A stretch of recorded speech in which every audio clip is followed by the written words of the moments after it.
les promoteurs se sont adaptés à cette nouvelle clientèle. Je vous en prie. Donc on va traverser, on va passer en Comme face. chaque jour, l'agent immobilier enchaîne les visites d'appartements. C'est un appartement traversant. Hein. Ah oui, d'accord. Elle est en train de nous ouvrir. Ça, Ce c'est couple une de chambre. retraités, Marco et Dominique Legret, La chambre, on va- prévoient de s'installer ici prochainement. Là, vous avez donc, Il leur fait visiter ce 4 pièces avec 3 chambres. Il a visé juste, semble-t-il. 3 chambres, c'est ce que vous Trois vouliez. chambres, c'est bien. Oui, moi j'ai un coup de cœur pour celui-ci par rapport à ça, au fait qu'on puisse avoir à recevoir facilement. Et voilà, on a une impression de grandeur d'appartement qui me convient bien, oui. C'est le hall. D'accord. Donc on a un S'il dressing. peut leur montrer des biens qui correspondent exactement à leur goût, cela ne doit rien au hasard. Très très bien. Depuis à peu près 2 ans, il y a des promoteurs qui se remettent à construire. Et là, forcément, ils prennent en considération cette demande des Français, qui est en fait de faire plutôt des 3 et 4 pièces, c'est-à-dire 2 chambres et 3 chambres. Des Français qui se sentent ici comme à la maison. La tendance est récente. Mais comment l'expliquer? Y a-t-il d'autres raisons que la douceur de vivre?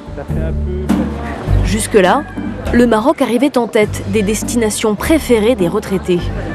Aujourd'hui boudé, il lui préfère le Portugal. Sur la marina de Lagos, nous retrouvons Joël et François Ridols, le couple de retraités qui a tout juste vendu sa maison de banlieue parisienne. Ils explorent la ville, se mettent doucement à leur portugaise. Ce soir, ils prennent l'apéro avec un autre couple de retraités. Béatrice et Bernard Lebastard ont longuement hésité avec le Maroc. L'actualité des derniers mois les a refroidis. On a préféré être en Europe parce que vous voyez, vous avez eu la Tunisie, le printemps arabe, vous avez eu l'Égypte, vous avez eu la Libye, c'est tous des pays musulmans. On ne sait jamais comment ça peut tourner. Ils ont pourtant vécu au Maroc de nombreuses années. Là, ils emmenaient les petits-enfants avec la charrette. Jeanne, qui était toute petite. Mais au moment d'y retourner pour la retraite, l'atmosphère, selon eux, n'était plus la même. On a l'impression que c'est la religion qui est beaucoup plus présente qu'elle ne l'était. Elle ne l'était pas comme ça. Et du fait qu'elle est beaucoup plus présente, il y a des contraintes. Vous ne pouvez même pas trouver une bouteille de vin comme ça. On vous la met dans un papier journal, on vous la cache. Donc c'est impossible de boire une bière en terrasse. Ça, c'est pas une invention, c'est un fait. Nous, à l'heure actuelle, on a envie d'être tranquille, de se dire je bois une bière, je choque personne. Je fais un footing en short, je ne choque personne. François et Joël, eux, ont été séduits par un autre avantage. Offert par le Portugal depuis 2 ans, un statut fiscal très avantageux. Retraités du privé, Hi John, how are you? pendant 10 ans, ils ne paieront aucun impôt sur le revenu. 40 000 € d'économie. Alors, ils ont choisi de déléguer. Bonjour, vous allez bien? Dans un pays où le SMIC horaire net est autour de 3 €, Joël a recruté une femme de ménage. 6 € de l'heure, bien loin des prix français. Vous rangez ça ici, voilà. Avec ceci sur le dessus. Très bien. Et côté jardin, François aussi a embauché. Et sur cet arbre, pas de problème? Non, pas de problème. José s'occupe des plantes une fois par semaine. Pour François, c'est la moindre des choses. Je pense qu'on a quand même aussi le sentiment de participer à l'économie du pays, rendre un petit service à des gens qui nous accueillent ici dans ce pays et dans lequel on va vivre, on espère, pendant quelques années.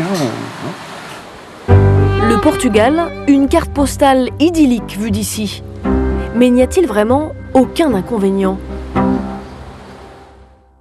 Le couple de retraités du Nord, Willy et Bernadette, en a découvert un.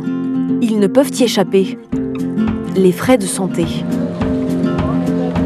Comme tous les mois, ils ont rendez-vous chez le médecin. Tous les deux ont besoin d'un suivi médical régulier.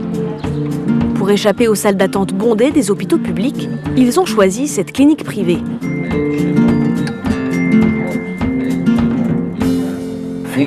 Le foie? Comment dit-on en français? Figado. Foie, il va pas. Donc, t'as bon. Pas bon? C'est bon. C'est bon. C'est bon. Mis à part quelques tâtonnements linguistiques, la prise en charge est la même qu'en France. Tous mes médicaments, vraiment, que je suis obligée de prendre, je les ai tous eus. Et ça me va. Non, j'ai pas de problème. Et avec le docteur, j'ai pas de problème non plus. Nous avons tout un ensemble de médecins spécialistes dans différents domaines, avec lesquels nous travaillons régulièrement depuis des années. Et si besoin, il n'y a aucune difficulté à faire appel à eux. Tout va bien. Docteur, Mais le privé, ça coûte cher. 40 € la consultation chez un généraliste. Pour être remboursés, avec une bonne mutuelle, ils en ont pour 400 € par mois. C'est presque un quart de leur budget.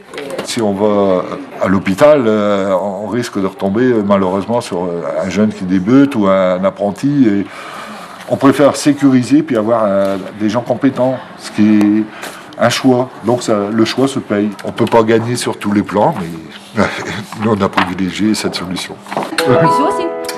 Passer sa retraite l'esprit tranquille. Ce désir n'a pas échappé à certains investisseurs. Pour répondre à cette demande, ils imaginent de nouvelles offres dédiées aux retraités.